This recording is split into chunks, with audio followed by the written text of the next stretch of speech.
दोस्तों, तारक मेहता के 2025 के न्यू ईयर सेलिब्रेशन एपिसोड में आपका बहुत बहुत स्वागत है। में टप्पू सेना ने 2025 के स्वागत के लिए जोरदार पार्टी ऑर्गेनाइज की थी। अंजलि भाभी और तारक मेहता का ड्रेस देखिए, पर्पल कलर कॉम्बिनेशन है। तारक भाई पर्पल सूट में और टाई के साथ एकदम जच रहे थे और अंजलि भाभी ने भी वन पीस स्लीवलेस ड्रेस पहना हुआ था। सोडी भाई red jacket with red turban और रोशन भाभी red sleeveless one piece dress में बहुत ही चार चांद लगा रहे थे। बाघा और बावरी को देखिए, वो लोग भी रेड कॉम्बिनेशन में थे।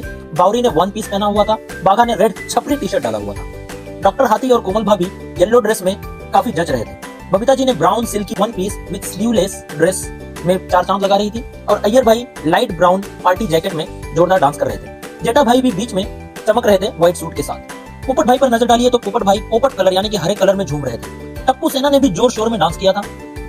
भिड़े भाई और माधुरी भाभी ने ऑरेंज ड्रेस में चारों तरफ तहलका मचा रखा था। दोस्तों, गोकुल धाम ने जोर शोर से 2025 का स्वागत किया है।